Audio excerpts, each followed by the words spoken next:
enjoy with the pain. Love me some good weather and love the rain. Leaving with me, she rep the game. Wizzle got wings, Wizzle got everything. Both got Rolls Royces, but yours ain't the same. Can't remember the last time we flew commercial planes.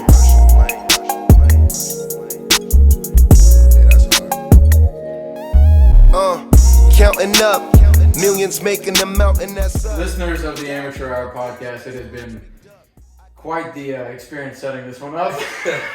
We've been here for roughly 2.5 hours trying to get this thing rocking, and man, it's a sad day. It is a sad day. Aston's computer is likely, what did you say, is it likely done for? I don't want to assume anything, but it doesn't look good. The bottles of champagne have become a nuisance. They betrayed us. It's pretty unfortunate. So, if you're watching the video, you can see our setup here. Yeah. We would encourage. I had my drink sitting down and my laptop here, and I turned to show Bryce something, who's not on the camera, but shout out Bryce. When I turned, I guess the wire ripped and pulled my drink full of mimosa, full of champagne and all fresh drink, just directly on my keyboard on my laptop. The entirety of it. It's not looking great. So honestly, if you need laptop insurance, we have somebody that covers insurance in the building. Which brings us to today's sponsor. I'm gonna try and keep it light. I'm going through it at the moment. Very upset. I was in such a good mood earlier too. But our sponsor for today, Bryce Borgeson Insurance. Life comes at you fast. Apparently. Yeah. When you're having man, your vibe is off. Yeah, I wish I had Bryce Borgeson Insurance, and maybe I would be covered and feel better about this. Don't be like me. Do the work. Get your insurance covered with Bryce. Also, handsome guy. Shout out Bryce. Thank you for being here, Bryce. But today's guest is Loyce Brooks. We have known him. When did you start going to All Saints, man? When I was 4, man. I know y'all motherfuckers since I was literally 4. Was that was 4K? Yeah. Kindergarten, whatever other schools call it? I think I did like a summer thing before that. So like even before that, bro. So before me. Yeah. Before nerd. Yeah. No, so I mean we've known Loyce literally our entire life. If you don't know All Saints, I mean we graduated with like 70-something people in high school. So I mean it's really small. You basically grow up with everybody that you go to school with and stuff. So I mean we've known Loyce again since we were probably like 5 years old, 4 years old. Yeah. He just said it. Hey, chill out. 4 years old. It gets complicated. But no, Loyce is here. Well, I've been talking to you about it for a while. I mean, we've kind of had some discussions about starting the podcast, and I know that kind of correlated with when you started your fitness page and stuff. Yeah. And obviously, I mean that'll be something we get into pretty heavily. But I'm glad to finally have you here. You live in Austin, so it can be kind of complicated, especially even like Aston lives in Tyler. So like getting stuff like this situated where everybody's kind of the same place and stuff can kind of be complicated sometimes. But we're glad to have you here. Thank you for taking the time. I know it has been interesting this afternoon. It's definitely been a Saturday, man. Usually on Saturday in Austin, I'm just chilling at the crib in my bed, like just. And today is definitely evidence of why we call this the Amateur Hour podcast. Yeah. You've seen it firsthand. You got here like 10:30. I had already been setting up, and now it's like it is 1 now 1:15. 1:15, and we're just starting. We are finally ready. We've lost one computer, 3 bottles of champagne, and definitely at least one human's pride. Like I said, don't feel great, but we're gonna power through. I'm gonna put on a smile, and we're gonna have fun. Right, but no, so. Loyce, what do you? Yeah. Quick shout out before we get going. Matt and Lauren Brunson ran a half marathon today, so they did that before we even got started with this. Yeah, that was at like 6 a.m. So congrats to them, and also I hope you guys are okay. If you're running for fun, that's concerning. I hope things are all right. Yeah, I hope things are all right. No, I'm going to San Antonio next week for work. I'm going to be down there, and I hit up Matt. I was like, hey, I'm gonna be in the area, and like I told him, I was like, I'm gonna be here Wednesday evening. And I was like, I don't know if you want to meet up or something. And he's like, all right, what's the address? And I sent it to him, and it's literally 5 minutes away from his house. So like we're meeting up on Wednesday. Yeah, we're meeting up on Wednesday. I need to see if I can crash at his place, or he already said, but like I don't know how it works. So. You asking him publicly on the pod? Hey Matt, please. Let me stay at your place. Now you can't say that. Yeah. Why are you asking Matt? Like he's the one that has a say. Thanks. Lauren, help me. I don't want to pay for a hotel. Yeah, sure, that's fine. Let me just double check. No, but I mean, Loyce, what are you up to nowadays? I know you live in Austin. It's been, I mean, we've seen each other a few times. You've been over here in Dallas area and stuff. You got family here and stuff, and obviously being from East Texas, like you're in the area a decent bit. But like, what are you doing now in Austin? Just working. Where do you work? I work at a non-profit that does small business loans. I don't want to get too into that. I mean, that's fair. You know, somebody might dox me or something. So yeah, I work in underwriting. I'm gonna leave it at that. I don't want y'all knowing where I'm really at, but I respect the privacy. So yeah, I'm just in the A with my roommate Philip, working out and chilling. That's it. Yeah, I mean that's fair. And honestly, like I think it was asking. He's like, "Hey, what is Loyce doing?" I was like, "I knew you were in that kind of industry, but other than that, like, so I mean, I guess it makes sense." I don't really know much about what you do. Yeah. Yeah, I'll tell you off camera, but. All right. Yeah, that's fair. And we can also edit everything out. But well, we run a time crunch for the 40 minutes. Are you a hitman or something? What's the? Nah, it's just like it's going on the internet, bro. Like I don't want nobody knowing where I work and shit. You know. Okay. That's fair. So yeah, I mean, I'm trying to think. You moved to Austin right after you graduated. You went to Texas State, right? Actually, nah. So, if anybody has known me for most of my life, bro, I'm a pretty fucking like. I hate to say it, but just lazy. Like I just be chilling. You know, like that's just natural my shit. I just like to chill. So all through college, I was just chilling. Like I wasn't really trying to look for a job or nothing. Like I tried a little bit, like right before I graduated, but I didn't really make nothing shake. So I ended up moving back with my parents in Tyler. And after I graduated, in 2019. He said that because that's what he's doing right now.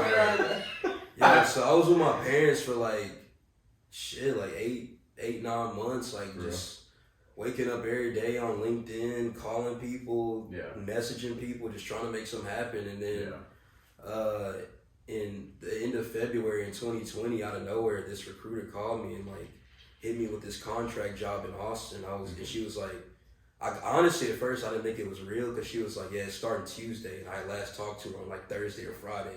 So I'm so you starting over the weekend, basically. You gotta start. Yeah, it was crazy, bro. That's like nice. I didn't even have an actual interview. Like she talked to me on the phone. Yeah. Then I took this little quick like proficiency test online, and then she was like, yeah, can you start Tuesday or Wednesday? I was like, hell yeah, I'm gonna get out of here, man. Yeah. And I was down bad, bro. I would like, really go anywhere. Yeah. I mean, you said you were there for what, 8 months?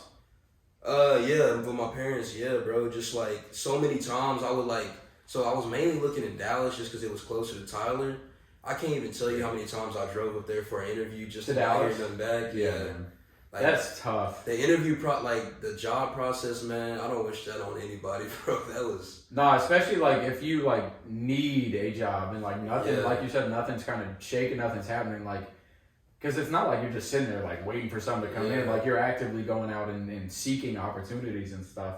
And like that's something with people our age. Like I've talked to a ton of people and it's kind of interesting. Like majority of people I feel like don't really know what they want to do. Yeah. So like it's not like you're specified in a certain industry or area or something like all right, this is what I want to do, and that like obviously narrows down your options. But if you're like I have no clue, then that net is wide. Like you said, you're throwing it out to LinkedIn, be like, hey, like, anything. There was at one point where I was even doing, like, just stuff that was, like, damn near, like, $15, $20 an hour, just, like, trying to get to, like, Dallas or Austin just so I can, like, just get away from, my parents' crib, bro. Like, you know how that stigma is. There's a very fine line. It's great to be back home for like a month or two, and then you're like, Jesus Christ, I can't live out of here. Yeah. Dude, in the same time, man, like at the same time, like obviously, I mean, I didn't have to do that, so obviously y'all's experience is a little bit different in terms of mindset and stuff and actually doing it. But like,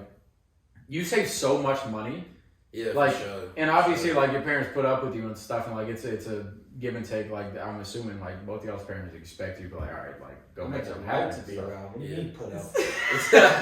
Yeah, my parents like having me there, but They like have you, but at the same time, they're like, all right. Like, yeah, they was definitely like, come all on. right, bro, like Yeah. we need to make some shape. And at the same time, like if you're working a job and living at home and stuff with your mom and dad and that stuff, like stack that money.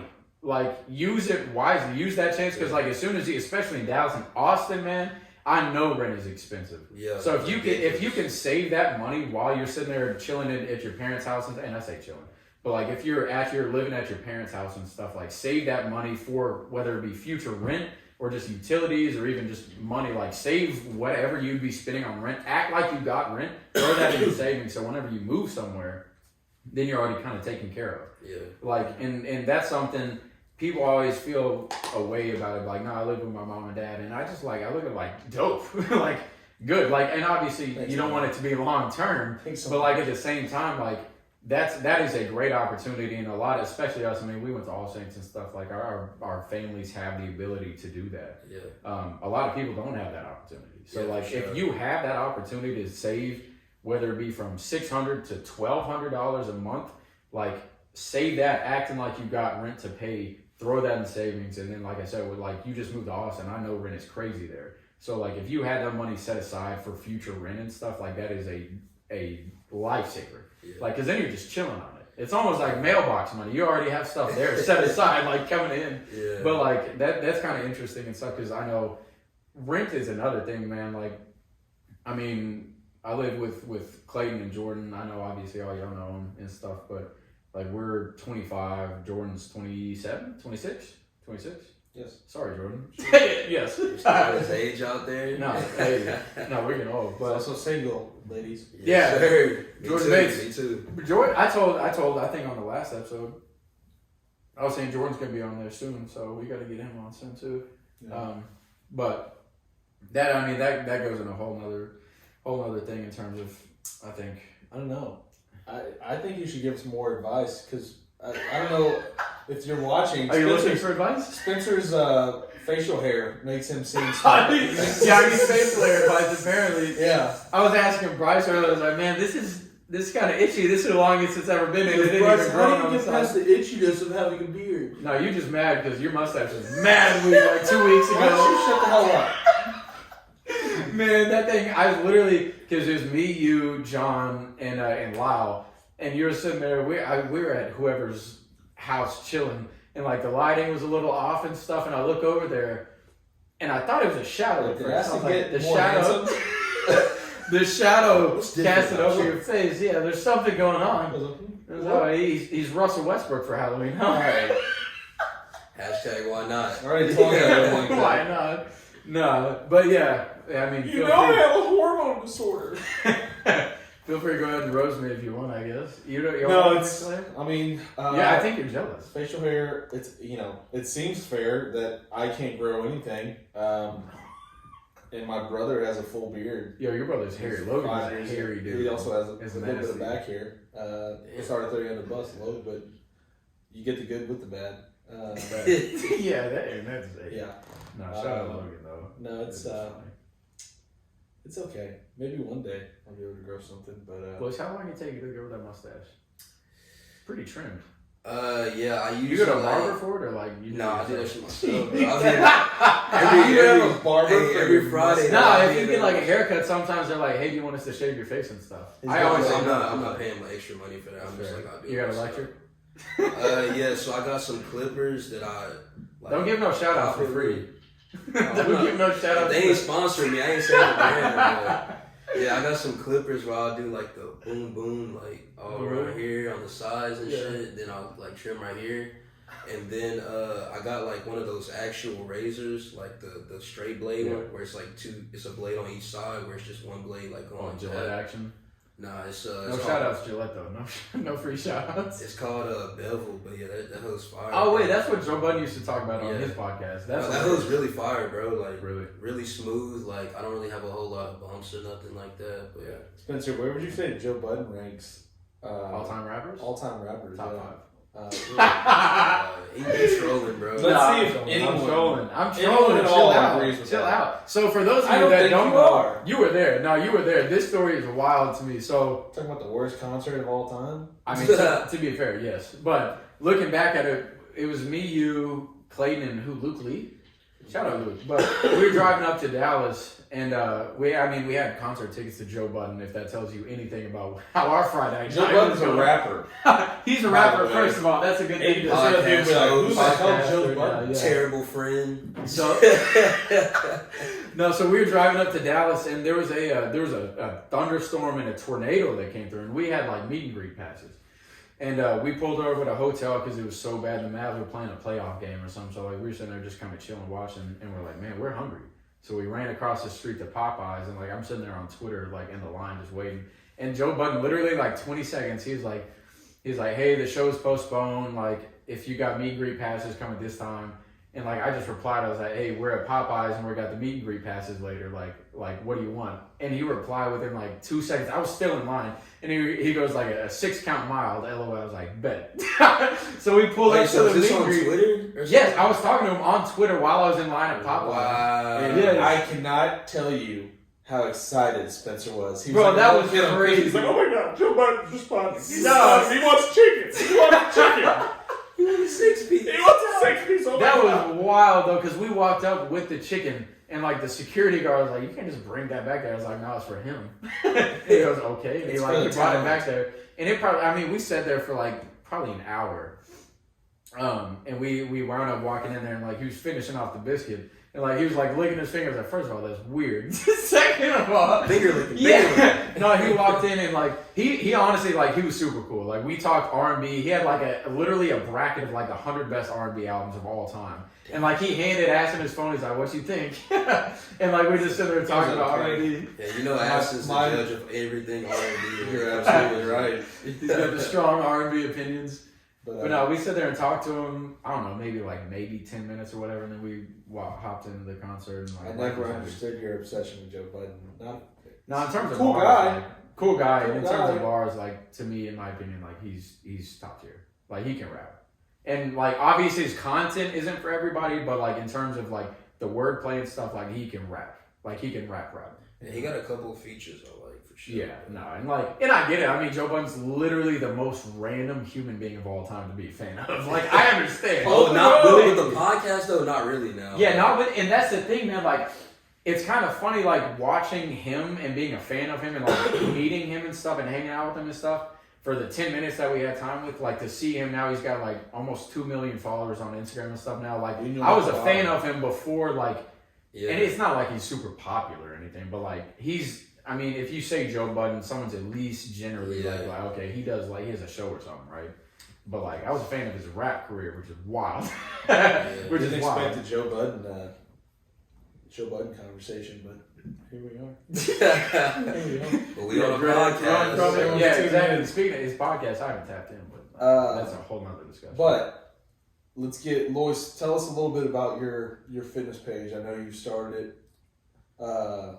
When did you? Yeah, how far? So I never really planned on it. It kind of just was something that came to me because since like when I first moved to Austin, when I got that job in March or late February, I got there and I was like probably the worst physically I'd ever looked in my life. And I was like, damn, bro, what the hell have you been on? Like, Yeah, you look at yourself in the mirror like, yeah, looking rough. yeah. So I was like, damn, I need to start like working out a little bit more. And then like there was a couple times in the past where like I would get into fitness like for a couple months at a time and then quit. So like right before I went to Texas State in 2017, I was working out kind of seriously a little bit and then I stopped. But then I started like kind of a cut where like I was like tracking my food a little bit, you know, but I wasn't working out at all, and I would just eat like fast food like once or twice a day and fit it in my calories and shit. And so yeah, I got like pretty cut looking right before I went to Texas State, and then within a week I got there, I was like, yeah, Out the window. that's for done, sure. for sure. And so then when I got back to Austin 2020, I was like, all right, I'm going to go and do that again. I did it before, you know, but I'm going to work out this time. And so I kind of was just like I knew like the general gist of how to like do what you want to do if you're working out. Like, you know, if you want to lose weight, you got to track your calories and work out and stuff like that. Yeah, make sure you're. But so yeah, I was like losing like weight and stuff. Yeah, but I was still kind of eating just like random stuff, like not getting enough protein, like going to the gym and just doing whatever I felt like doing that day. Yeah. Skipping a lot of leg days because I hated that. Yeah, so then when I got my job and within like 2 or 3 weeks, COVID happened and like everything got shut down. Yeah.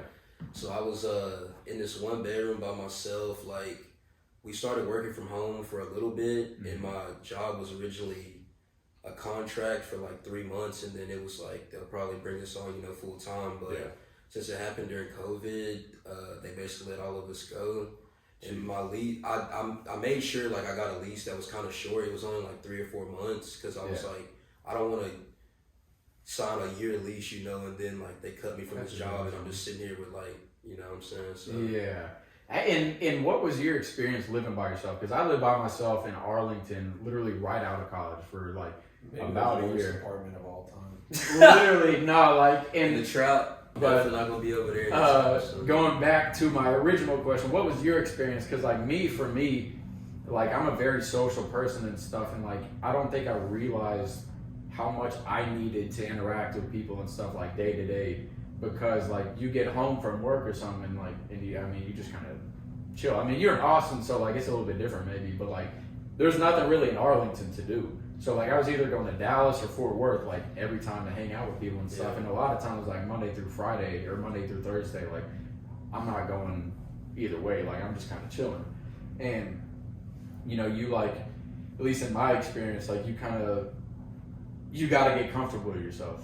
Like there's a lot of stuff you can't really run from. Like, and that taught me kind of how to be alone and by myself more so than before and stuff. Like I always needed my alone time and stuff, like just to chill and be by myself, because I'm pretty introverted, honestly. Like I'm not extroverted at all. Like I'm an introvert. No. And like I'm a mix, but at the same time, an introvert. I'm super shy. An introvert means you get your energy from being by yourself. Extroverted is you get energy by being around people. I don't get energy from being around people. I love it and stuff. But at the same time, if I'm around people 24/7, I feel drained. Yeah, and I gotta go and dip out and like just kind of be by myself for a while. So that's what I mean whenever I say I'm introverted. But like at the same time, again, I'm kind of a mix between the two. And there's a certain term, I don't know what it is, but like it's a mix between the two. And like I wasn't getting enough social interaction, I don't think, when I lived by myself in Arlington. So like I kind of felt away, and it made me kind of reflect a lot and like learn a lot about myself. So a long-winded way of asking you, but like, what was your experience like? How long did you live by yourself? Did you like, what was that like for you? I mean, honestly, I just am naturally good, like chilling with myself. Yeah. Like I've always been the type of dude where I can just be by myself at home all day, but I still definitely on the weekends at least like to, you know, do something Friday and Saturday and talk to people, but I definitely don't have like a huge social battery where like every single day I'm just with people constantly, you know, like I definitely enjoy being by myself. But yeah, that lockdown was kind of crazy because there'd be some weeks where like besides going to the grocery store, I would see maybe like one of my friends or some shit. Like I maybe like go to the homie's crib and play like 2K or something for a little bit. But like, yeah, it's kind of like mind numbing. Just like even on the weekends when you can't do nothing, because you know usually you thinking like on the weekend y'all can finally like go out and see some people and stuff. And it was kind of like this at my parents' crib too when I lived there, because I did like most of my friends and shit, you know, they already moved off, and like a lot of the people that I knew in Tyler still, they weren't really like trying to always do something, you know. So like there'd be a couple Fridays or Saturdays where I had to take the hill, and I'm like, just chilling at the parents' I just spent all week trying to find a job. Down bad. I was hoping like I could go out with some people or something. They're like, no, I'm not doing it. I'm like, well, another night of just sitting here doing nothing. I'm sitting by myself outside. No, and I feel that and stuff, because like again, like you're grinding all week and stuff, and you want to go and do something, like get out of the crib. Like, and I'm comfortable like chilling at home and stuff. Like I don't want to go out every day. I don't want to go out every other day and stuff. But there's a healthy kind of give and take and stuff. So like if you want to go out on the weekends, but like say all your friends are out of town, or especially living in Tyler, like there really isn't much to do. Yeah. Like honestly, so like if your group really is like, I'm kind of chilling this weekend, and you're trying to go out, it's like, well, I guess I'm chilling, and like you kind of forced to stay there and like stay in your environment and stuff, and that can kind of suck. But and I mean, Ashley, you can chime in whenever, because I know I know that situation, because we graduated in 2019. Yep. After that, basketball has been your goal. You went overseas and played in Georgia and stuff, and I mean that we don't have to go into the process and everything in specific details, but in terms of like living at home, especially being in Tyler, like what is that like for you? Well, I mean it's in terms, because I mean we're 25. Yeah. Like, so do you feel pressure? It's like, man, I'm 25. Like I need to make something happen. Oh yeah, I hate being at home. Not that my parents are great and all that. My parents, are great and all that, and it's like, all right, well, yeah, I feel like I'm supposed to probably have my own place. But given the situation, I know it's, it makes no sense for me to go get an apartment for 6 months or whatever. But Tyler's okay. I've had this conversation actually with like a few people. It's a place where like you need to leave. So like if you grow up in Tyler, you obviously know everybody, but then it's awesome to like leave and go live in a Dallas or in Austin or Houston, somewhere fun, literally anywhere else. Bigger city. Yeah. And then Tyler's kind of the place you come back to. Mm-hmm. Like maybe when you're settling down, you have a family, you get married or whatever. Yeah. That's when you come back to. It's obviously not ideal, but it's cool now because I have a really cool friend group in Tyler, and then now obviously you can come up here and hang out. So I'm gonna start charging you rent. So You might as well talk about it. Like it's at least $100 a month or something. We'll split it 3 ways. Yeah, I mean maybe so. It's and that's interesting. you're saying up here like every weekend. Whenever you settle down and all that, like literally every single person in this room is single. Oh, so like far from that. Maybe I don't know who else is listening and stuff, but like whenever you're 25 and single and stuff, and like I mean you've got a roommate, you technically have roommates. I have roommates. Yes. Bryce doesn't have a roommate, correct, Bryce? Is that right? Yeah, I don't know. Yeah, no roommates. Bryce said no. Clayton and Jordan. He doesn't have a mic. He said no. But like at some point, especially 25 for me was kind of interesting. I think I already kind of joked about it with you. I was like, I turned 25 in September and like woke up with back pain. Like my lower back was tight. I was like, oh no. So like it's kind of interesting to feel.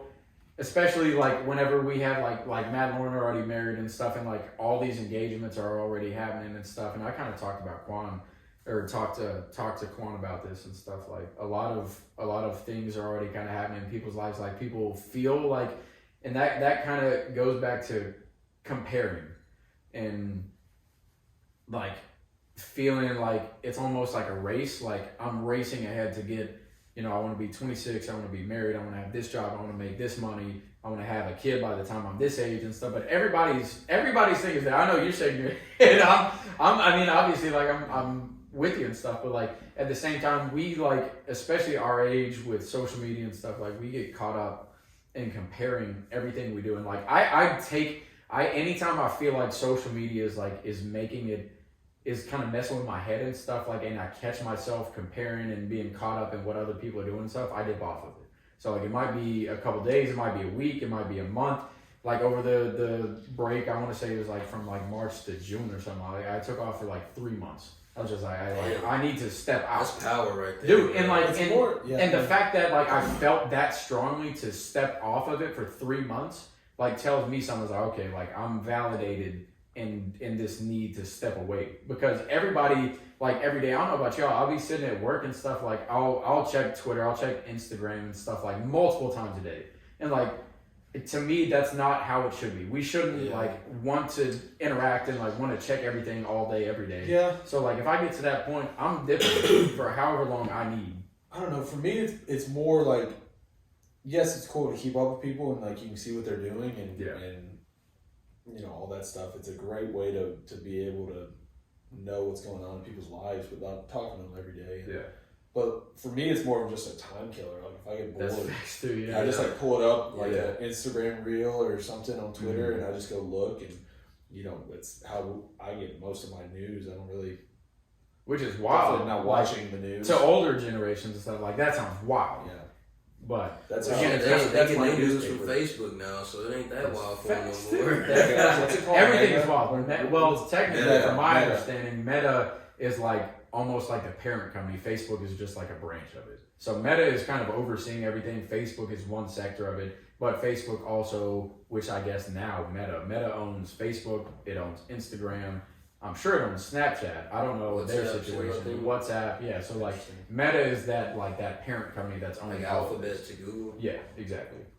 Which is kind of interesting, but I don't know. that takes me into kind of the whole social media thing, and especially taking a step back. Like I know you posted recently, like I haven't been very active on our podcast page and stuff, but I literally logged in probably, I don't know, a few days ago, and I saw you said you were stepping away from the whole fitness page and stuff, and you've been very active on it, like consistently. Like you're always like posting content and like helping, feeding whatever posts and stuff on your stories, like always posting insights and stuff, like how to do this, how to lose weight, how to lean down and stuff. And now you've taken a step back. Can you say why that is? Is it more for your own sake? Do you have a lot of stuff going on? Is it just like I'm kind of chilling on it for now? Like what's kind of been going on? I say it's kind of a mix of like I got other stuff I want to focus on, and also just like I've never been the type to just constantly be posting on social media. Like I probably got like less than 20 Instagram pictures, and I made my Instagram in like either middle school or high school because I've got like 4 now. I deleted that's just never been my thing. So like the actual act of like making the content and stuff, that's just not really something I've always enjoyed. Like I would always, when I was posting like every day or every other day, I would basically like get home from the gym and work and then just be like, damn, I got like an hour or two before I got to post, so I got to figure something out. And I got tired of that, man. So like, y'all saw I was posting every day, and then it would get to where it was like every other day.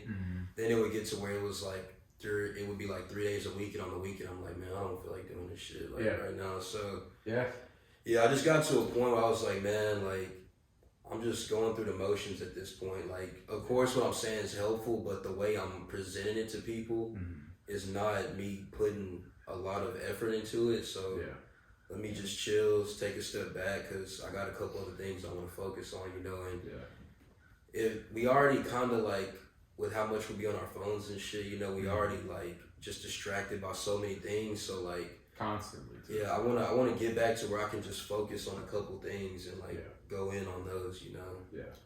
Well, you lasted a lot longer than mine did. I had a fitness basketball. I forgot about that. For like 3 weeks, and then I was like, I don't really like making all these videos. Dude, and that's the thing, like, bro. It's a lot. People don't realize a lot of work. It's a grind. Like it seems easy and stuff. Like they're just on social media and stuff. Like they just post whatever. But at the same time, like that's work. Like that's like you got to be very intentional about what you're posting. You got to like convey a certain message and stuff, especially like in your captions and stuff. Like you want things to be good, and especially like I've learned that through editing like these videos and this podcast and stuff. Like that's a process in terms of intentionality, putting it out like what you want to put out and what you want people to receive and stuff. Like so it's not just like, oh, I'm gonna take this video and just post it immediately and like not think about what I'm posting. Like especially for you, like you want all that fitness content to be helpful. And like some stuff, especially, man, like the fitness industry right now, everybody can post anything at any time. So you don't know like what's true, what's false, especially for people who are just kind of starting to get into it. So you have to be very aware of that, and you have to know your stuff at the same time to be like, nah, people don't need to see that. People need to see this, and finding that stuff, and at the same time creating content around it. The thing is though, is like, I know I got the information. Like, if you ask me any question about something fitness related, like, I'm going to put you on real game. I'm not going to lie to you. I'm not going to bullshit you. But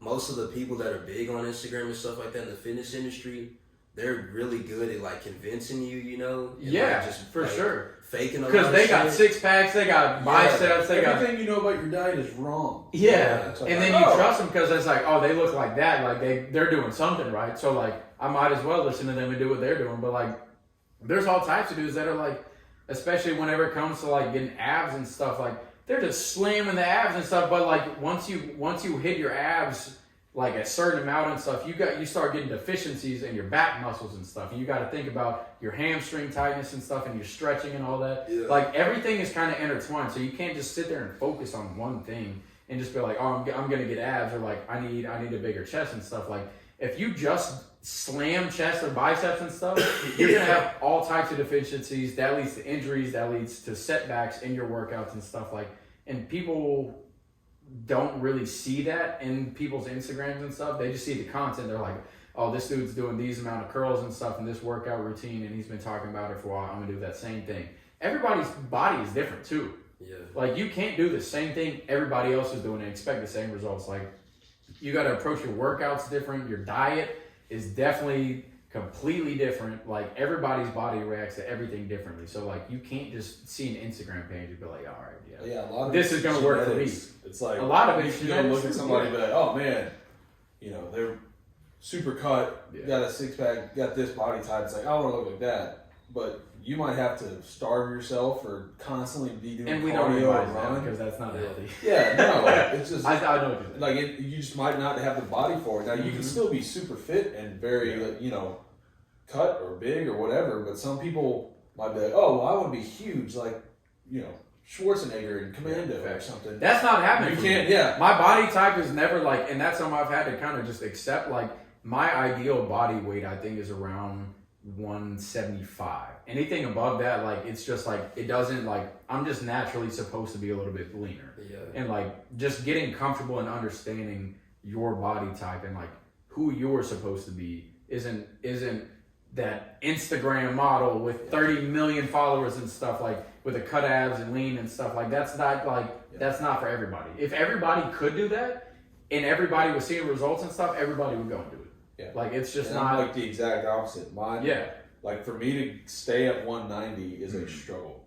Yeah. Like I've got 200 is like very comfortable for me.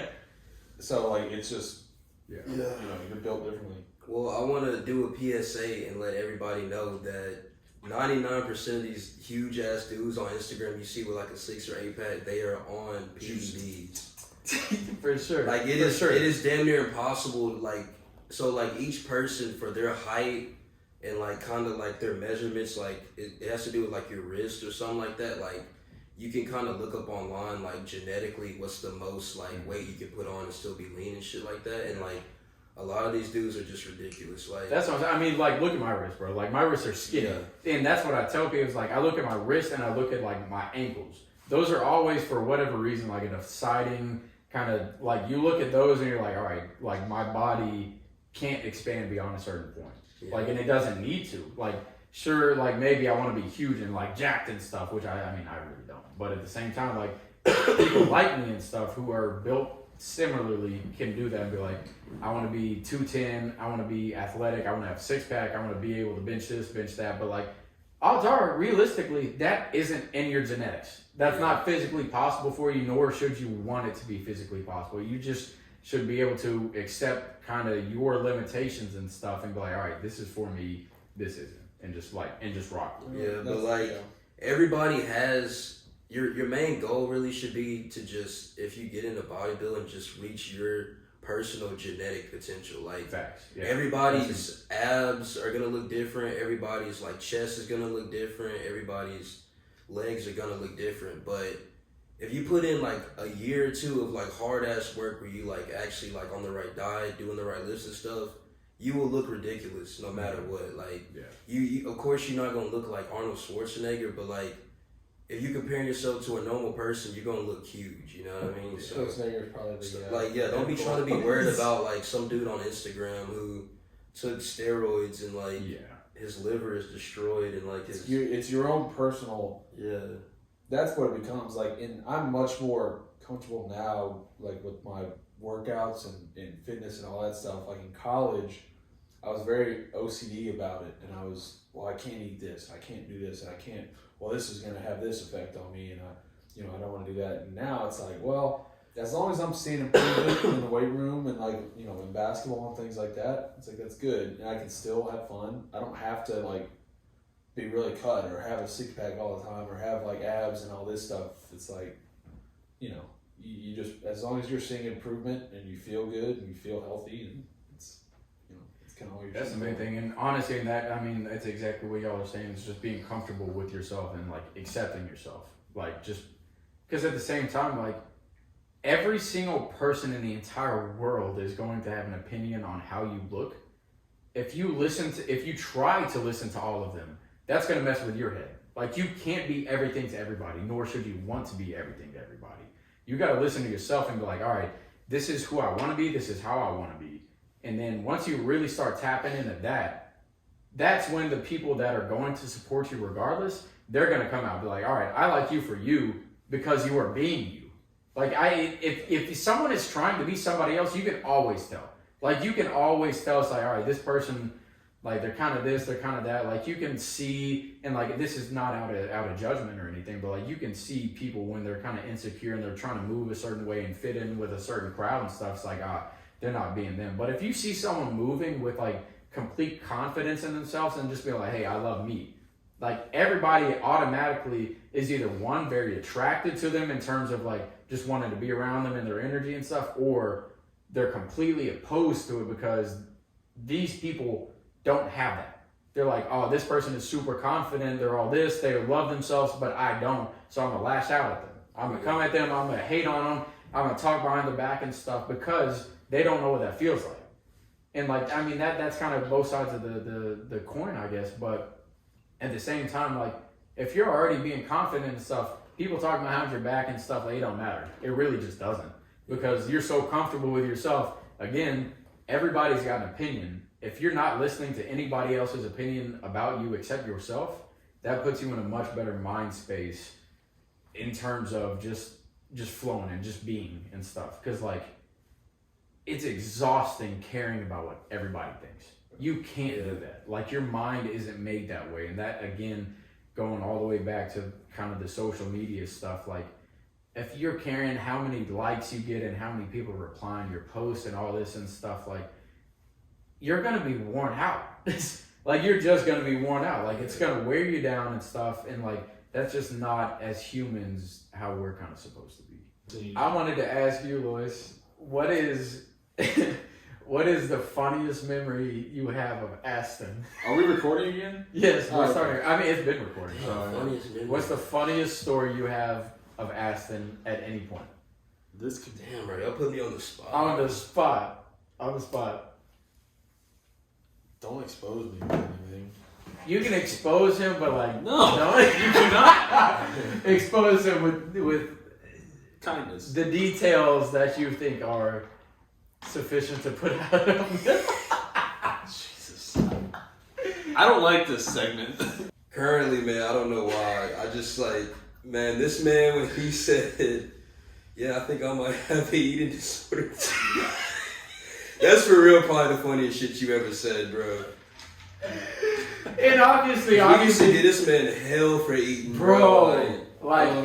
And again, it's this like is I had like a second or third stomach. I just I don't know where we go. We were talking before we started recording, so that I talked about my coupon, my Whataburger coupon, where I could get a free Whataburger with my meal, and that was no problem. Clutch. That was like a pre-game meal. I mean, that's a necessity. But I would go to Cane's and get a Caniac. So that's like 6 chicken fingers, like a bunch of fries. You're getting double toast too. Double toast. For sure. Coleslaw? Are you kidding? Yeah, no, we don't eat the slaw. So I'd get, double fries or whatever. But then I had the card. And I could get a box combo with that too for free. Which a box is like what? How many? That's 4. 4 chicken So strips. this is like 10 strips. 10 strips. Double French fries. Triple French fries. Maybe double triple toast French too. fries. 3 pieces of toast. And just, a truckload of cane sauce. You mean this could it would feed a family of 4. Legitimately. It actually could. Yeah. And I'd eat it in one sitting. I go home and on then probably Sunday. go hoop or something. Yeah. Well, I don't know. And I was telling them I think I still have a little acne, but I had bad acne in high school, and I think it was just chicken grease. Just chicken grease. Honestly, man. It was like greasy ass dude. Man, Now I'm on this fitness shit. I couldn't even imagine eating that much food at one time. Right? it feels wild. Yeah. And I don't think and it's not like I'm. I was surprised I didn't have a heart attack when I was in high school. I won't say anything. But like, like I can eat way less now than I did. Like obviously, I mean that if you're putting out like stuff and like I mean we were always playing 2-3 sports at a time and stuff and like just really like being active and stuff. But like I look back at the amount of food I used to eat and it was like holy hell. Yeah. We would eat so many Like- cookies. Anytime like someone Yes. would spend the night at someone else's house. It'd we be just 30 make- cookies between 3 of us. Yeah, We you eat was all a of cookie them. monster, bro. You eat any cookie, bro. You Like, damn Skippy. I'd tear 'em up. monster. look, man, I gotta say it. Those cookies, like, where they like really soft, With the icing with on the top? icing. I hate them hoes. Aston would kill a whole box of them hoes, bro. I didn't even like them that much. Yeah, they just What was fucking fuck it. It used to be like those mini muffins, like Yeah. the mini.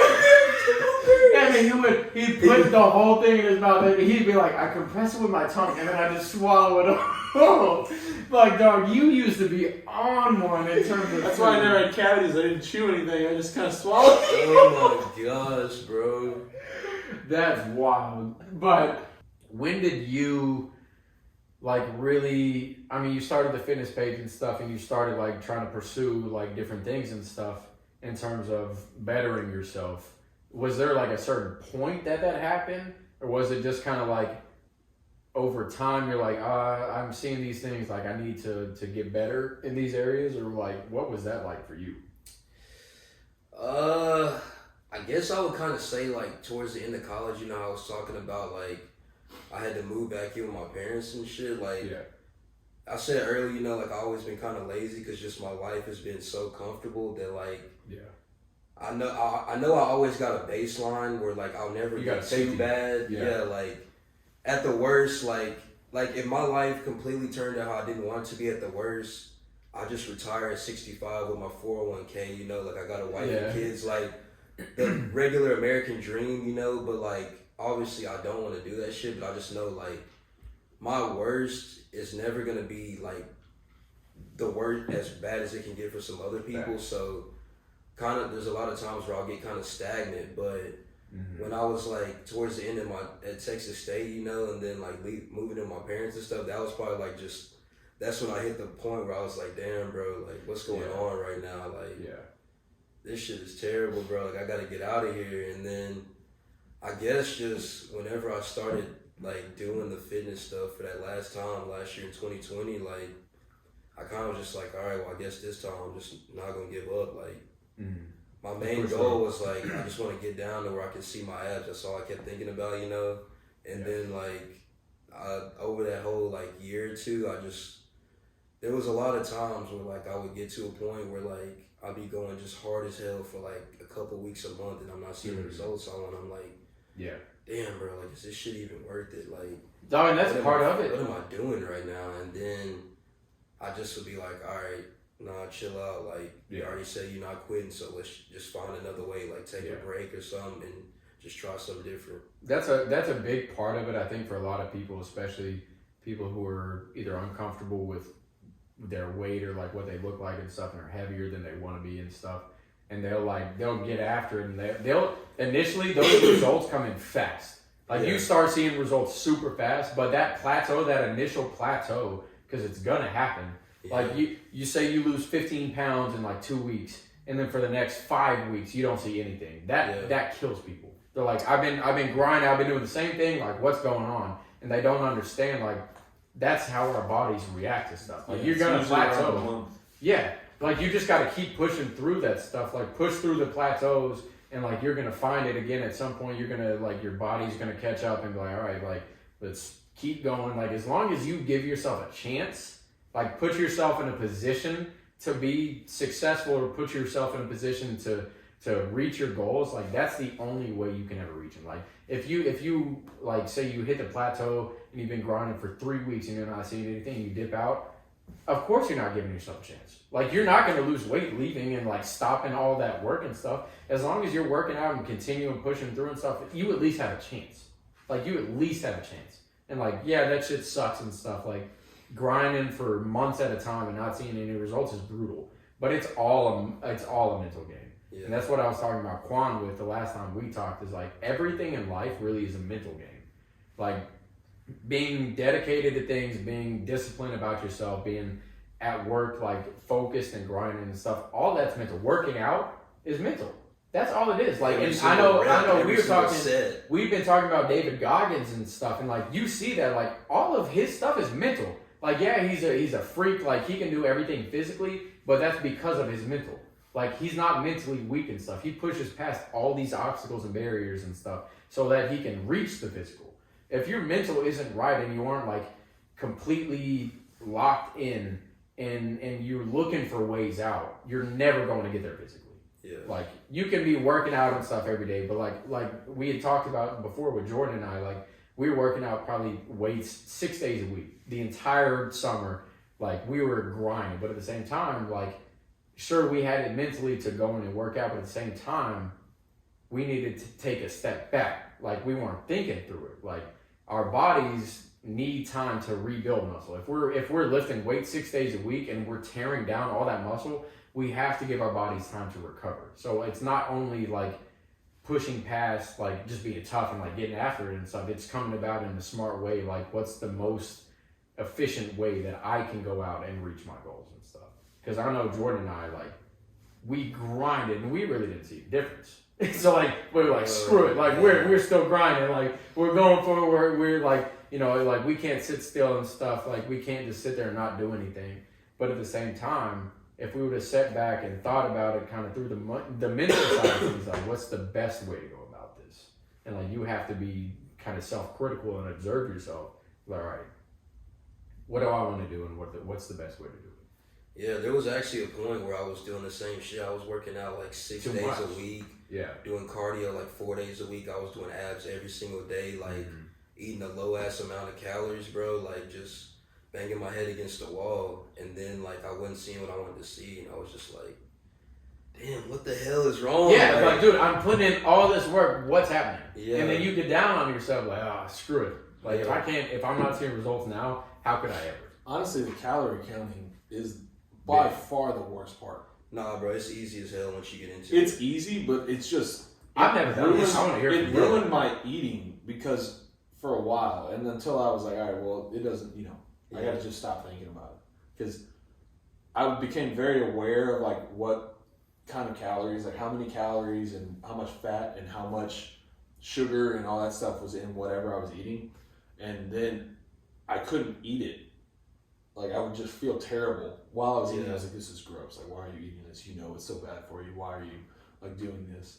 And I don't know, it took a while for me to be like, it's all right. You can have pizza or you can have like something and know that it's not the best for you and not not going to be great on the calories and all that. But that's crucial. Less strict. That's crucial coming into Thanksgiving, because for a lot of people, like Thanksgiving throws people off. So I'm going hard. I'm going NFG. Like I'm tearing it up, bro. But at the same time, people come into it like, I only need to eat a certain amount. Like I can't eat the mashed potatoes that's full of carbs. Small nap, so I don't want it anymore. Yeah, and like, dude, like let go of it. Have fun. Enjoy yourself. Like nothing in life is that serious. Like so what? If you can't see your abs after a day of just slamming food. Yeah. Like you're not supposed to. But you can't be on yourself and down on yourself. Like if you're like enjoying Thanksgiving with your family and friends, like just let yourself have fun. It's okay to not be able to be at your peak 24/7. You're not going to be at your physical peak 24/7. Like it's just not possible. Yeah. You just have to deal with your aunts and uncles being like, you know what? Yeah. Aston doesn't look super ripped today. Aston ate all the damn mac and cheese. You know what I've noticed? The biggest thing I was concerned about today is how Aston's body looked. It Facts. doesn't look as good as I thought. Nobody's worried about Yeah. it, man. No one gives a Like, you're shit. the most worried about your own physical body, more so than anybody else. Yeah, that's really all that matters is that you care about how you look. But I do kind of feel like it's a happy medium though, because There is. I feel like a lot of people nowadays, like they kind of just they tell people that they should just be able to do anything they want, like look however they want, stuff like that. You know, I definitely like, agree. You need to care about how you look, but if you've done all you can do to like look the best that you can look, then you should stop being worried. You know. Exactly. There's definitely a healthy balance in there because, like you're saying, like, and this is again kind of want to be careful how we approach this, but there's definitely a healthy, like being healthy is one thing, and being comfortable with how you look and stuff. Like, of course, not everybody's meant to be just freaking yoked and super in shape and stuff, but like at the same time, if you're not even overweight, because overweight is kind of, to me, that's pretty flexible in terms of BMI and stuff, but like if you are putting your physical health at risk because of your physical aspect and where you are right now, you have to look at yourself and be like, all right, like, how can I love myself and how can I take care of myself more right now than anything? And like, of course you should be comfortable and like love yourself and stuff, but if you truly love yourself and like love where you're at, you want better for yourself. Yeah, exactly. And if you aren't tending to those needs in order to be healthy and be active and be doing things to give yourself energy and give yourself life and take negative health risk facts out of the picture, I would almost argue that you don't really love yourself. Yeah. And again, that's a sensitive kind of area and stuff, and I understand that, and everyone's situation is different. But at the same time, like, you need to care about your own health. Yes, you should absolutely be comfortable with your physical appearance. Yes, you should absolutely not care what anyone thinks, but at the same time, you have to care about you. Yeah. Like your health, what you think, and what you think you look like and stuff. You have to take that into consideration. Yeah, and I definitely don't think people should, like, their friends and then people who aren't even their friends and barely know them should not be enabling them to, like, keep doing the same stuff. At all. Like, that's just... And that's one thing, like, our friend group, like, we keep it real. Yeah. like we really aren't afraid to really roast anyone, and like I mean, and that comes from all areas and stuff. It's like not even all the time roast people, but like sometimes, you know, like a little playful fun and stuff like that. Hey, Oh like, no, it's pretty much all the time. But there's also time. there's also ways to approach that from a way that makes them feel like you actually care. Like sometimes roasting can get kind of manipulated and confused in people's minds in terms of how they receive it. But if it's coming from a place of like, hey, like I'm your homie, like I'm looking out for you. And all jokes have some truth. You gotta have some truth. The best jokes have the truth in it. Yeah, but if there like actually something was going on and like one of us needed to call somebody out or say something or address, I guess, an issue or problem that we see, like, you know, you have those conversations, and that's actually one of the few times we have serious facts. like, talks. It's facts. But I mean, I think that's part of it is like having a friend group or a peer group that keeps you in check and keeps you in line. Yeah. Doesn't let you get too high or too low.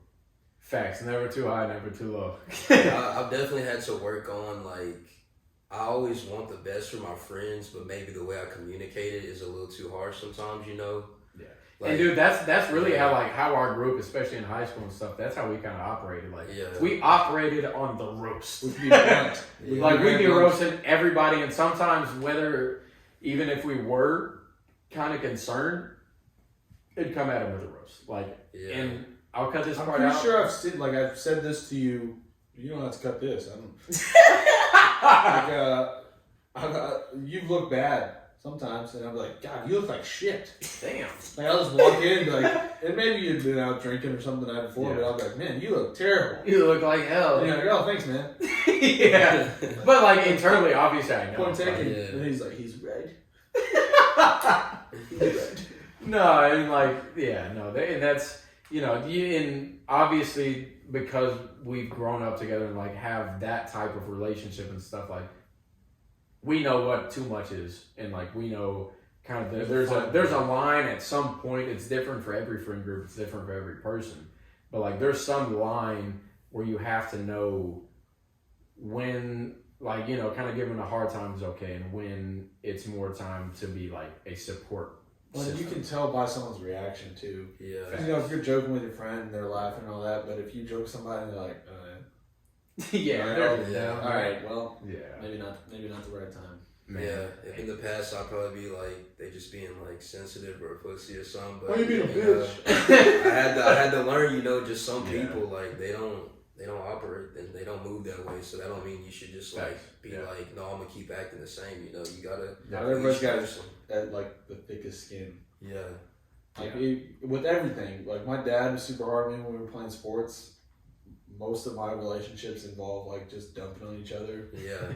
At some point. So, I feel like I've got pretty thick skin, and that can lead me to be probably not the most sensitive person to other people's feelings. And that again, I mean, I know we talked post-recording about this, but like kind of jumping into in a Kobe, like, and this is obviously this kind of a big leap right now, but I mean, we discussed it before, and like Kobe had the skin that is only cut from a certain cloth. And like him and Jordan are the only two that have ever been cut from that type of cloth in terms of like that mentality and that killer instinct and that I don't care about anything except winning.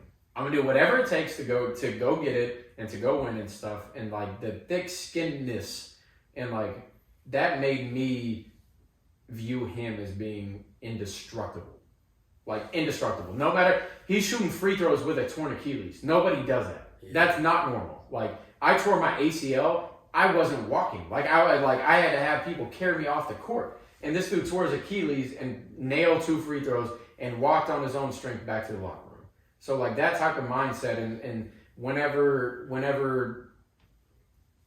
I want to ask y'all if you remember, because I know I did, and like I know y'all two were huge Kobe fans, much bigger than me. Like I respected his game and stuff. I wouldn't call myself a fan. I didn't catch myself watching his games. Yeah, I watched his last game ever and stuff, because I mean that's a huge moment.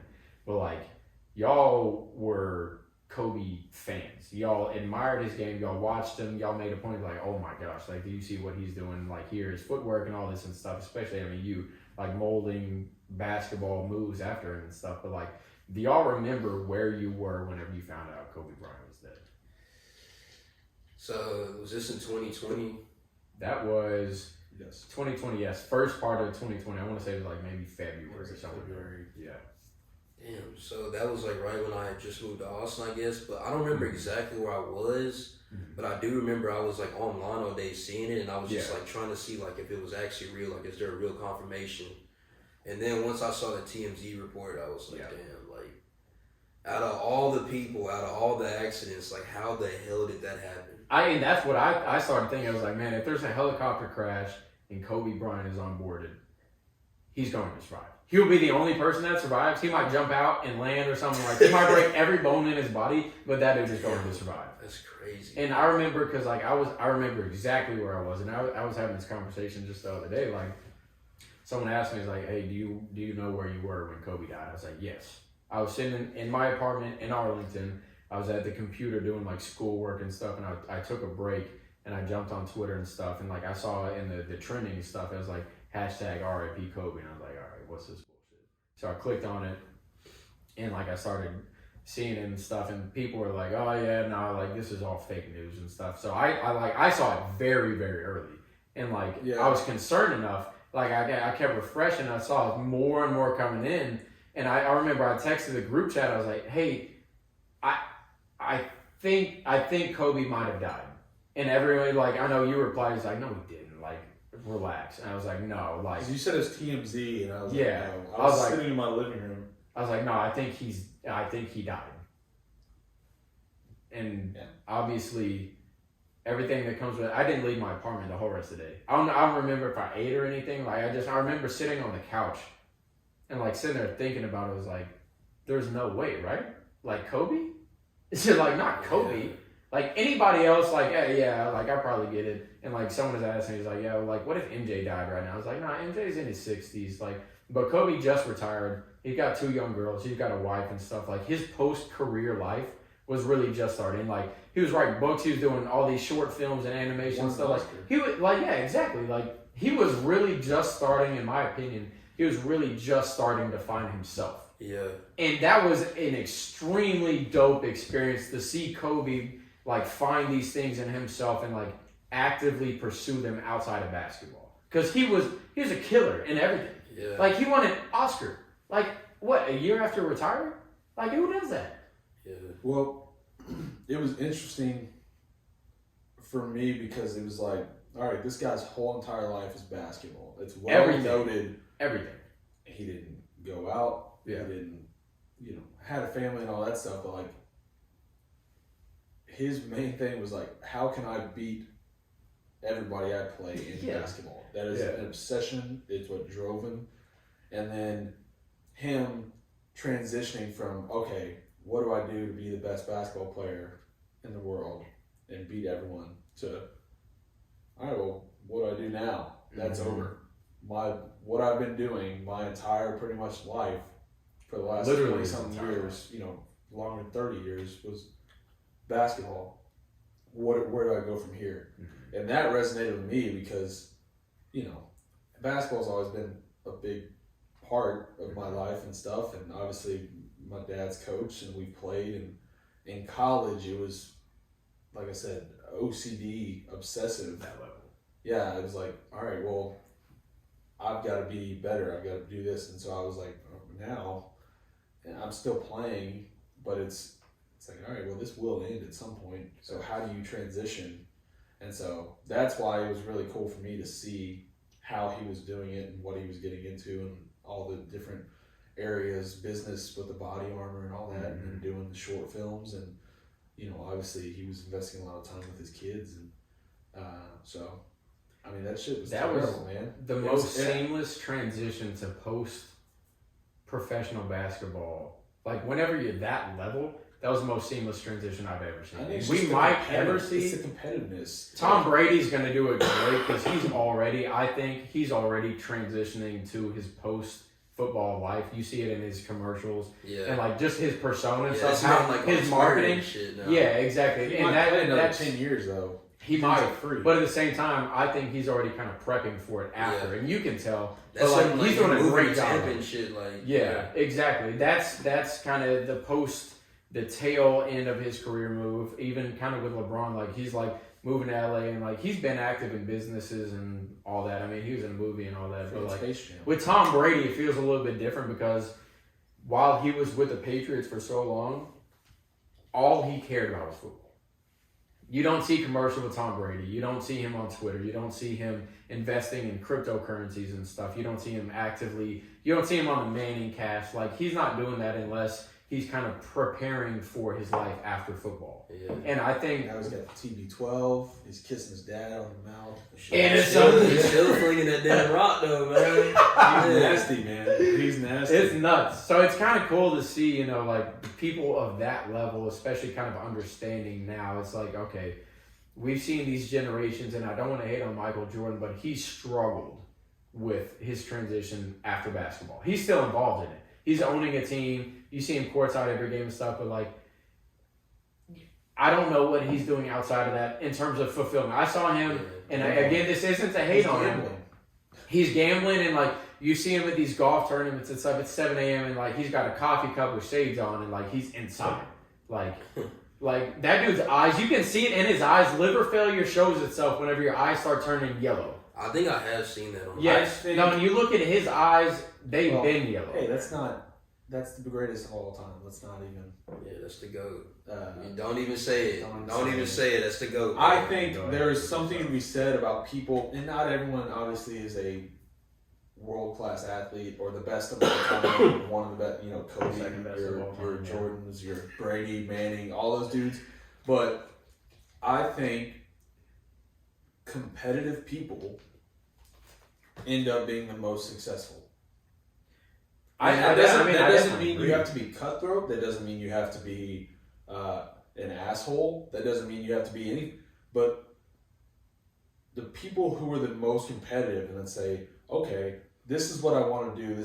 Here's my passion. Here's whatever.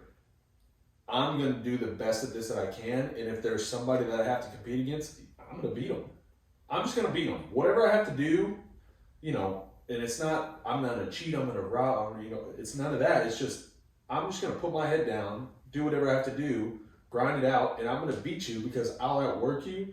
Those people are going to have the most success every single day of the week. And that's an interesting kind of segue into this, because that's something like in business I see all the time. Like, the most competitive people, of course, are like going to make the most money and stuff. But whenever you reach that level of success in business, you're going to be treating people negatively along the way. You're going to. That is a prerequisite to. I think it's in anything. I don't even think it's just business. No, I agree. Because that's what I'm saying. You guys know, y'all know me forever. I'm super competitive, and I'm sure there's lots of people who are like, that dude's a jerk. Like, he's straight up, not even in basketball. Like, in one of my biggest regrets from college, like I said, it was an obsessive thing for me. It's like, I want to be really good. I want to beat everyone. I would go into practices and go into like working out on my own with the mindset of, all right, I'm beating this person today, or I'm beating this person. It was people I was going to play against. And so at Wheaton, I would bet 80% of the people I met were like, that Aston dude's an asshole. Like, why is he so short and doesn't talk and doesn't he's not very nice when we go talk to him in the weight room or on the court or whatever. Because when I was doing something involving basketball, I would just completely kind of lock down and just not acknowledge anybody else. And it's just, yes, there's a negative perception to it, but at the same time, once you find that balance of, yes, I can be competitive and I can be, somewhat cutthroat, but see, I guess, the places where I have to be sociable, and you have to balance that out. You can't always be, well, I'm going to beat you, or I'm going to beat this person, or I can't acknowledge someone else, or I can't do this.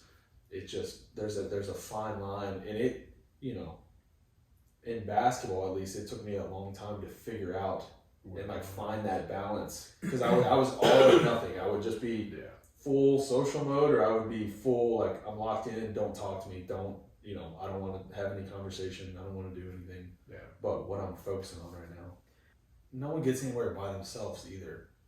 Not to get off on a tangent here, but I don't understand what Scottie Pippen is doing recently, because he's saying all the stuff I didn't like how The Last Dance was portrayed, and I think before he started saying all this, if you ask anybody who knows any sort of thing about basketball, or even people who don't know basketball, hey, what do you think of Scottie Pippen? They're like, oh man, what a great player, what a great teammate, such a good defender. But now it's like, bro, Jordan was getting all the attention then. Facts.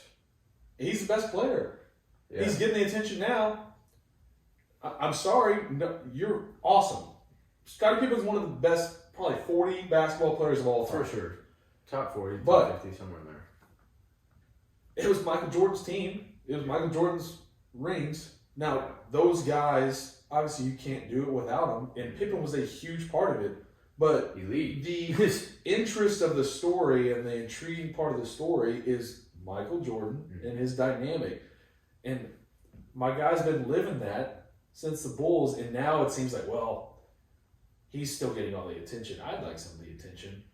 And he's like, well, I don't like how it's portrayed. I did all this, and I did. It's like, man, no one's not acknowledging that you were a great player. And I bet if you ask anyone that knows anything, they're going to say, yeah, he's one of the top 50 players of all time. But if it's, you gotta know your spot. That's the him versus me mentality. Yeah, you got to know your spot. And, like, you might not be the best player. Yeah. So you might just have to. And I mean, I want to let Jordan have the thing because it's you know, some It's people his just squad. have the spotlight in certain situations. Yeah, and I've never heard anybody say anything bad about Scottie Pippen as a basketball player. Like, not as basketball, as a person, yeah, but like the thing with Jordan is he gets all the greatness, but you also get all He the gets hate in that all the position flack. too. Yep. People hate on Jordan Was he way an more than asshole? Was Scottie. he? You know, no one ever says, well, I wonder if Scottie Pippen was a good teammate. I wonder for Yeah. And, you know, I think it was kind of shown in The Last Dance and with how he handled that playoff game Yeah. where he refused to go in. Yeah. There was a game in college where I think it was my junior year maybe. You know, I'm the leading scorer on the team and you know most of the plays are to me and all this stuff, and it was a game-winning play, potentially game-winning play.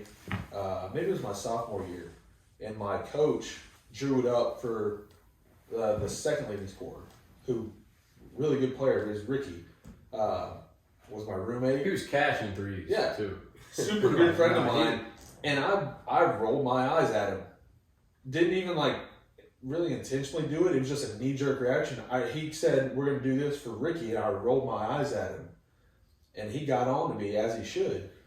But, you know, at no point was I ever like, well, I'm not going to go in. Yeah. Now, I was pissed off because I wanted to shoot, obviously, and wanted that moment, wanted that opportunity. But then you know, the next year, the same thing happened. He drew up a play for Ricky. And I was like, yeah, good. So I came off the screen, I got the ball, I threw it to Ricky. Ricky got an and-one, we won the game. So it's like, I could never imagine.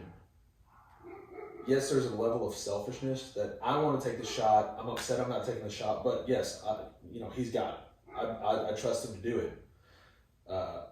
I could never say, oh, I'm not shooting? All right, well, you guys have fun. I'll be over here. Yeah, it's kind of Crazy. crazy Hope how it goes like, well for you. Because at that point, you're wanting them to fail. yeah. You're like, all right, well, screw you. If you're not going to let me shoot it, I hope you guys lose. Yeah, it's kind of crazy how like Scottie was such a good teammate, but also just so damn selfish. Like he's had like a crazy life. Like he's lived better than like 99% of people ever on this earth. But he like, came from nothing. Yeah, but he just like still can't take He grinded responsibility his for way his to the actions. NBA, too. Though. Like, Like- you know what I mean? So I think that's again the competitiveness thing. There is a level of competitiveness that becomes a disease. And Michael Jordan is fully because sick. Literally every Last Dance, every cool Jordan story that's like, oh, well, LeBradford Smith had 37 on him in a game, and MJ came out the next game and had 38 on him. Yeah. He was sick. Like, he was Yeah, so that's not competitive healthy. that it's a downfall. And once you're not, healthy. like, once you remove yourself from that, Yeah. how do you function? How are you supposed to function? If your whole Exactly. entire life's been like, I'm going to fuck that guy up. Yeah. Like, I'm going to whoop his Yeah. ass, and he's going to know that I'm better than him. And then you actually go and do it too. That's another. And then thing. you do it, and you're like, Yeah. yeah, you damn right I did it. I'll do it because again. I wanted to. Yes. I wanted to do And it, so- so I did it. Like I said, I big college talk. I'm being the campus hero here, but it's like that was my mentality in college. I want him to know that I'm better than him, and that I've outworked him, and I'm gonna beat him, and then I'm gonna do it again next time I see him. Yeah. And I think when I hurt my leg and was out for a year, and it's like, all right, well, obviously this isn't gonna last forever. What's life like outside And I of feel that? like I'm perceived as an asshole. Yeah. And that's not how I want to be perceived. I don't think that's who I am. Mhm. But given my goals and given what I was doing and how I treated people and how I'm probably perceived as an asshole. For sure. And so for Jordan, like I said, it really is. It's a disease because Makes me it's sad hard to for him. break that. Yeah. It really is. And so I'm trying to like say, okay, it's not all like cutthroat. I've got to beat everyone. And this is outside of basketball. This is in everything. It's like you've got to find a balance where, yes, you can turn it on, you can be competitive, you can kind of have the, all right, I've got to beat this person mentality, but you never want to be just cutthroat and an asshole. 24/7. Yeah, 24/7. Yeah. Really, even when you're being competitive, you can be competitive without being a jerk.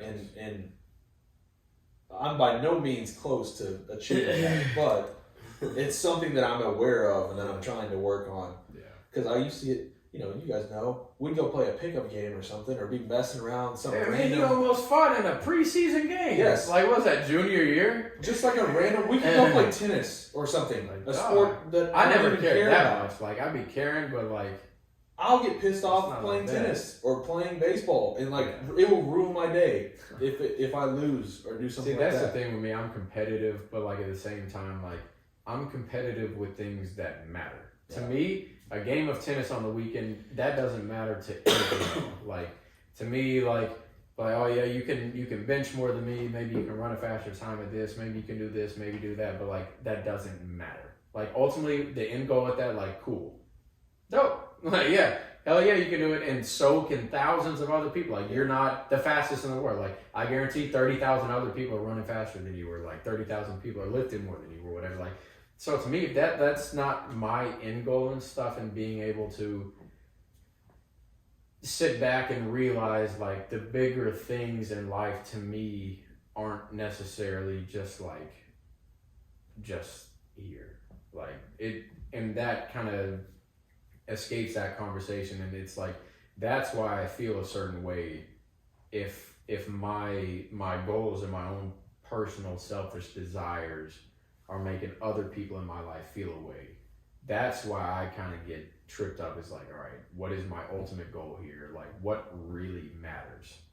If I make this business deal, or if I hit this score and whatever, if I hit professionals and this, like, but at the same time, I'm treating everybody like shit along the way. What really matters here, And that's a kind of interesting deal to be at, especially like being in a young profession and being a young professional and like trying to start my career. It's like, what really matters here? Yeah, I think when it's all, I had like a existential crisis. That's tough at 24. No, not at, it was like at like 18. What? Because it was. Was that when you were at TJC? Yeah, maybe. Yeah. I just remember I was like very fascinated, I guess. Not fascinated, but like scared more than anything of like death. Damn. I know this is dark, but Yeah, I was just like, for some reason I couldn't get it out of my head. It's like, man, like it's just the end. Like what happens? And obviously there's a lot that goes. A lot that goes on with that. But my main thing was like, man, like when you die, like I wonder what's remembered. Like what's remembered. Facts. It's always going to be how you treat And the thing I came down to is like, you can accomplish whatever the hell you want. Just check off all these marks. But I bet when you die, that the main thing someone remembers about you is, what was my interaction like with that person? What do I think about that person? Yeah.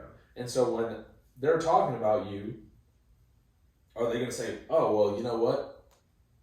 Michael Jordan was the greatest basketball player of all time. Yeah. That's great. Or, whatever.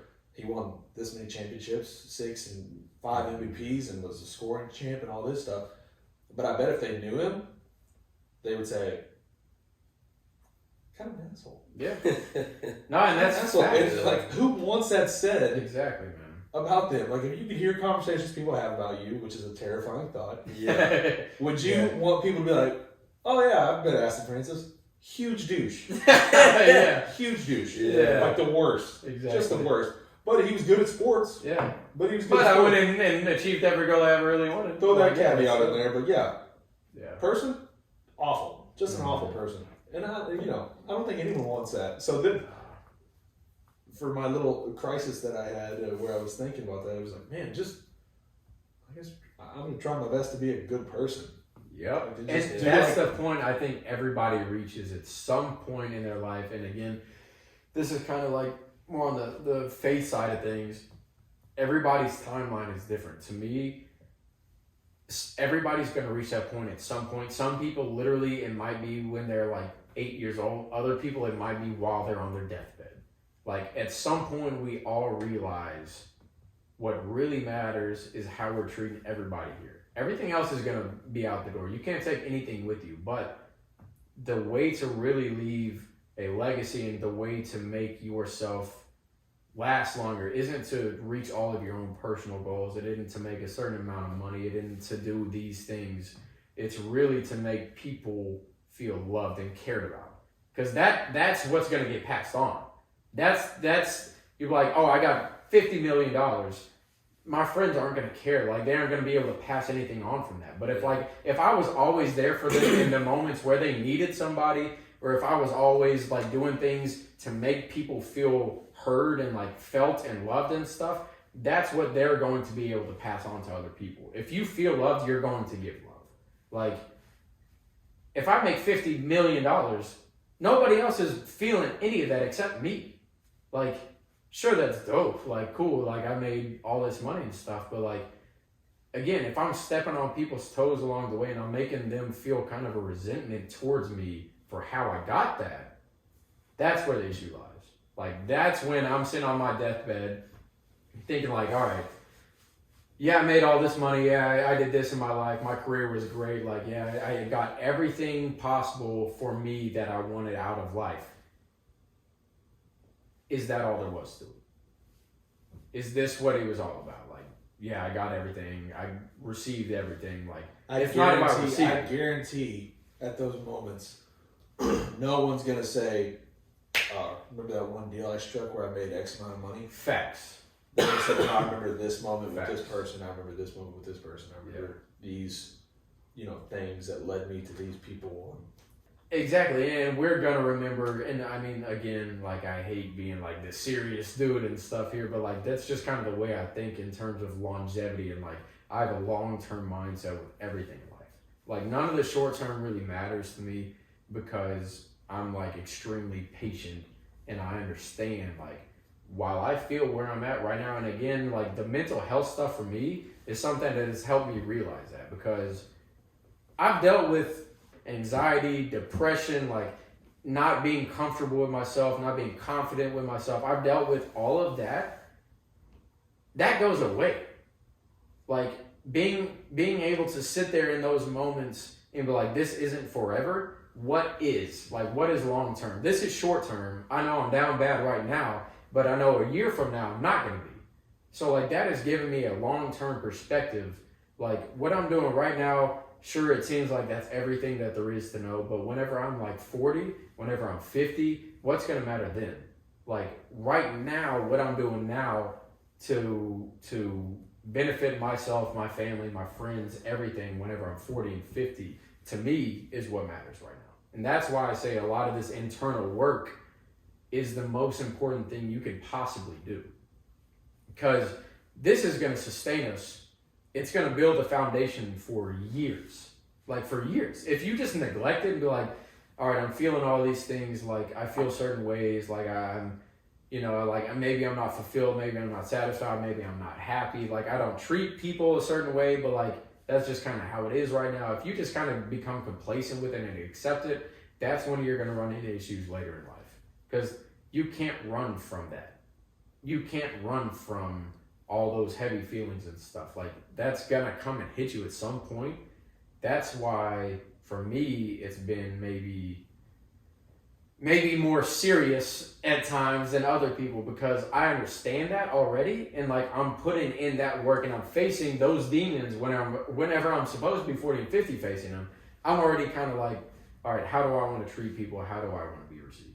And like, yeah, you come at the risk of people looking at you like, oh yeah, nah, he's super cerebral and stuff. Like, he's too serious about like how he's interacting and all that and shit. But like, that to me, again, that's a long-term mindset. Like, I know what I want to be whenever I'm older and stuff, but I understand that the process to get there takes years. And if I'm not starting now, I'm just pushing that delay back.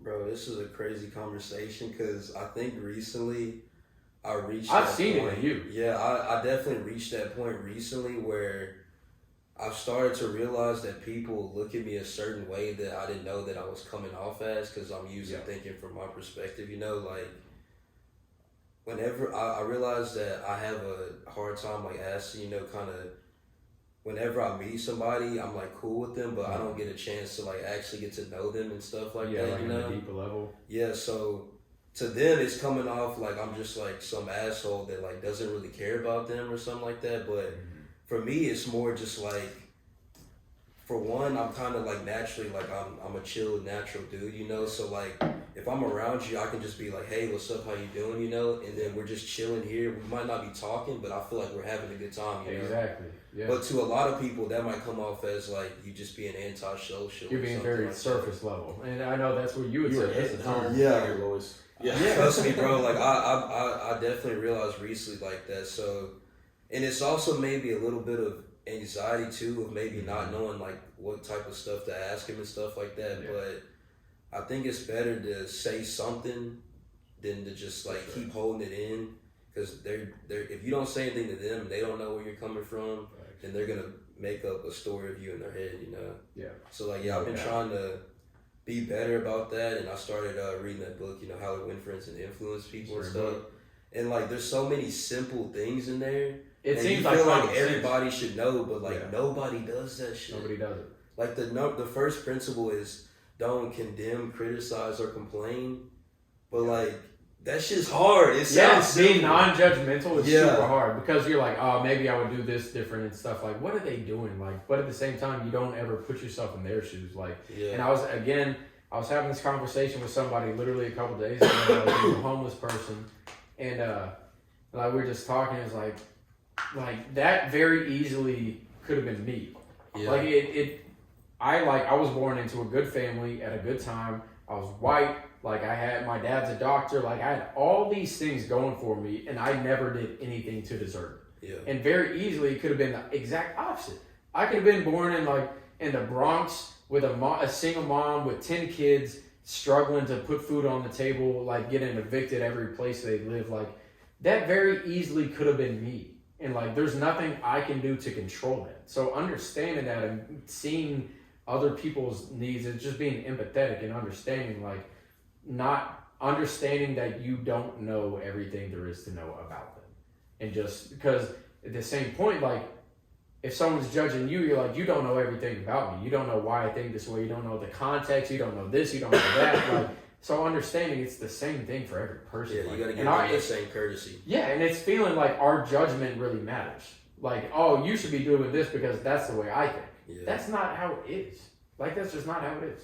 Yeah, sometimes you gotta experience like being not in their specific position, but being in a position where you're down. Like, I've had times where to myself, like, I was like, damn, I'm down bad right now. Down bad. So now, like, if something good happens to me or something, like, I try not to flex it or be humble on people, because, like, literally from day to day, like, hour to hour, your life can change drastically. Like, you can be on cloud 9 one day, and then the next day, like, everything just come crushing down. But being able to take that with a grain of salt, and again, this is me going back to kind of my spiritual roots, like Romans 8:28, God is working for the betterment of you in every single situation as long as you love him. So whatever situation you're sitting there thinking is like, oh, this is so bad for me, I've learned through and grown through every single negative situation that I've perceived, and it has benefited me beyond how I could possibly understand it when it happened. Yeah, I've been on some shit lately where just like every time I take a L or something happen to me, I'm like, how can I learn from this? How can I learn from this? What am I doing next time? Because when you're an adult, man, like when bad shit happens to you, that's all you. Facts. Nobody fault but your own, and nobody gonna save you but you. So if you don't learn, then that shit just gonna keep happening to you. Yeah, and even with other people, like this something again I said with Quan, is like not only should we learn through our own pain and our own experiences and our own L's, but at the same time, if somebody else is taking L's and you can observe them and be like, all right, what are they doing? Like, what are they learning from this? That puts you in a situation to not be in their shoes. Yeah. Like if you can learn from another person's L's and avoid putting yourself there, that's great. Because if that takes a lot of self-awareness and thought and being like intentional about it, because if you can't learn from other people's losses, you're going to take those same L's at some point so you can learn the lesson hands-on.